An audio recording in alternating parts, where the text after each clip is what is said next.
Coming to consider a production of Cavalleria Rusticana and Pagliacci, studying the scores, listening to the operas, getting to know them better than I thought I did, I was struck by how different they are.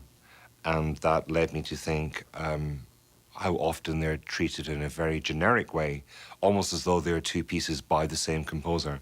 And actually, you're talking about two very different composers working in quite different styles. Mascagni's Cavalleria, to me, is a very backward-looking work, a very romantic work. It really looks back to almost middle-period Verdi in its structure. I wanted to emphasize the formality of the storytelling. The music in each piece requires a different visual response from us. Cavalleria demands something very dark, very brooding, stylized, heavy with religion, heavy with the attitudes of this enclosed society. Pagliacci is almost like a kind of soap opera. It's about drama and conversation, and it moves quickly. And it needs color, it needs vibrancy, it needs light, it needs movement, because it's about actors, it's about clowns. They may be suffering, but they're presenting a show. The challenge for us was to find a scenic envelope that could tell both stories, which is derived from details of real Sicilian villages. Cavalleria Rusticana, we went for a 1900 setting. Pagliacci, we're going for a post-war setting around about 1948. In the first opera, we see these walls absolutely as they would have been in 1900.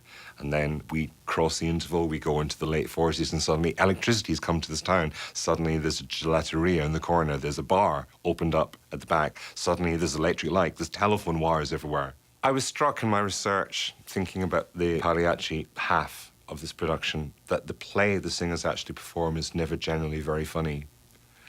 And one of the challenges I wanted to set myself, my designers, and my cast is I want that play to be funny. I want it to be real vaudeville. I want it to be slapstick. By making the performance of the comedy palpably funny and real and accomplished, you underline the agony that's raging beneath the surface. The raison d'etre of doing these pieces is we have a tenor who wants to do both roles in one evening, which is a mammoth, Herculean undertaking. We have Marcelo Alvarez, who I've worked with many times in the past. He's a wonderful singer. He's a very charming, very funny man, and a very fine actor, I have to say. I've always really enjoyed directing Marcelo. I can see many things in both the characters of Turiddu and Canio that he will bring to the stage.